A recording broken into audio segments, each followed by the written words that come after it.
All right, welcome back to Living Fit's 2 Minute Tuesdays. Hope everyone's had a great start to the week. Let's get straight into this week's question, which comes from Christine, who asks, if I could only do one exercise for the rest of my life, what exercise would it be? So let's put 2 minutes on the clock and let's see what we can do with this. All right, so one exercise for the rest of my life.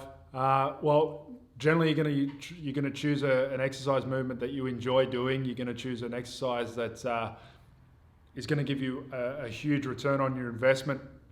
So you got to choose something that's multi-joint. It's a compound exercise. Generally, I would be choosing something that would carry over to work and sport or to everyday life for that individual. I'd also be choosing something that would be probably closed chain. In other words, I can't overcome the resistance, so my body moves. So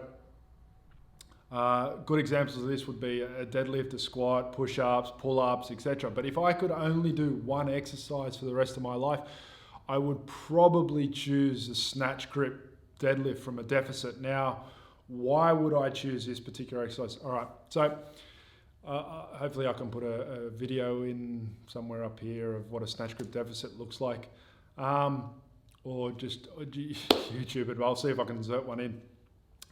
Snatch grip deficit. All right, so pulling exercises are one of the best bang for your buck movements. From doing it from a deficit means that I'm also increasing the range of motion over a conventional deadlift. The wider grip also means that I'm increasing the range of movement over a conventional deadlift. On top of that, it's activating the shoulder girdle, the back, my hips, my hamstrings, my quads. Like it is a full body exercise, and the good thing is most people can't do it with near the loads that you could use in a conventional deadlift or a sumo. So the overflow into so many aspects of sport in terms of, or just picking things up in everyday life, the power you generate at the bottom, the strength you generate in a spot that most people aren't able to generate by doing normal deadlifts and sumo.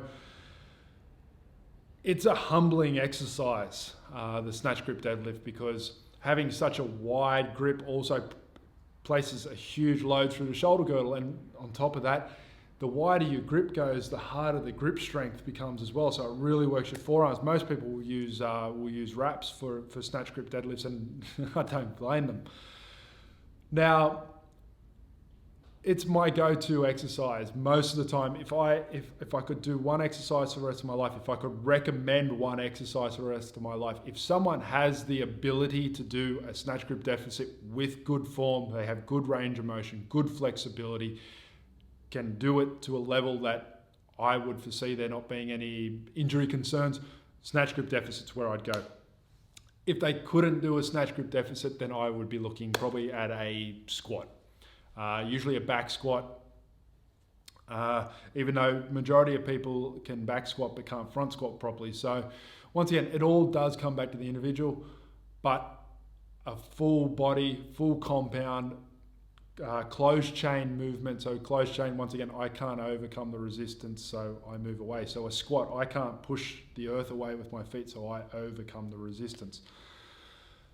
Closed chain, multi-joint, using as many muscles in the body as possible, so I get more metabolic adaptation, more metabolic damage, more muscular damage.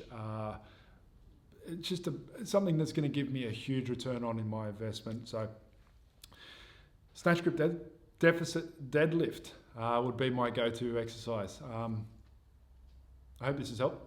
I hope you got a lot out of this. If you enjoyed the video, like the page, share with someone if you think they might benefit from this, and we'll see you next week for 2 Minute Tuesdays.